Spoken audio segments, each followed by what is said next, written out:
I think it's pretty safe to say that there's going to be some serious carnage. I think it's only a matter of time before there is a big hit on some ice somewhere, probably in the same state, but could be anywhere. Some kind of a mass shooting or something where multiple officers either get seriously injured or killed. I think that is the course that we're heading on. And what's going to happen with that is that's going to be used to justify a lot of the things they're doing now.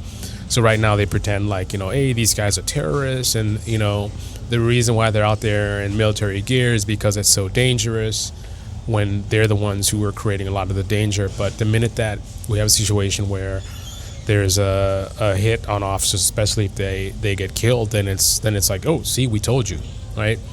So they create the atmosphere, the hostile atmosphere that leads to that type of violence, and then they use the violence that, like, this is what they created. They use that to justify even more violence, even more aggressive tactics.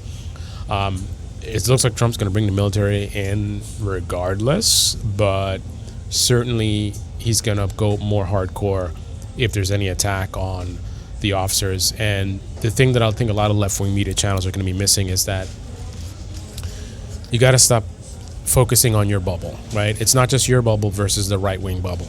There's some people who are not really politically activated. They are focused on their lives, their careers, their families, and they're not really paying attention. They don't really know what's really going on, and they're just hearing little bits and pieces. Now, once you have an attack on officers, that's going to be all over the news. It's going to penetrate these people in the middle, centrists, normie type people. They're going to be hearing about it. It's going to be on loop on all the news. And, with them not understanding the full context and, hearing different things, maybe they hear some of the sort of right-wing narratives, and now they see, I heard them talking about this terrorism and, how the left is out of control, and now these officers are killed. It's starting to look like they were right?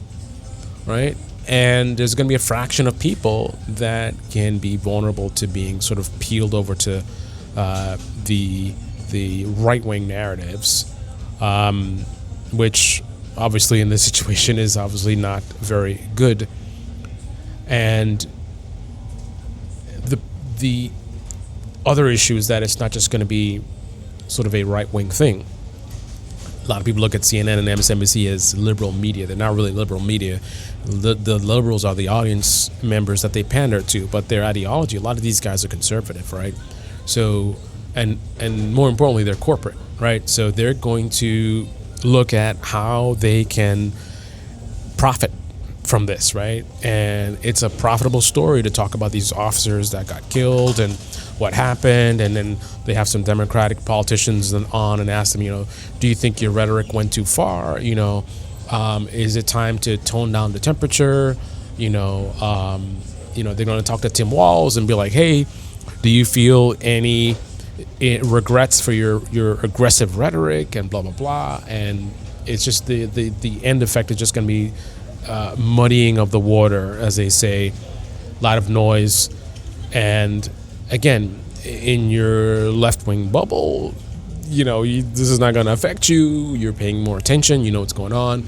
But for people that aren't paying that much attention, I'm afraid there's going to be a good amount of people that are going to get swayed, and they're going to get convinced that the good guys are the ICE people just doing their jobs, right? And they're, it's a dangerous job. You have these radical left people that are killing them.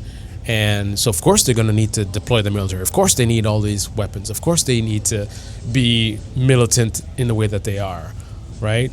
It's all going to make sense to a bunch of people who maybe they're fence sitters right now, but something like that happens, they may no longer be fence sitters. They may lean to the other side, and because you're in your bubble, you'd be surprised. You're like, wow, how could you see this lady that got shot in the face and this happened and that happened, and now all the military and what's happening, and you're leaning towards being on the side of ICE? Well, that's how, right?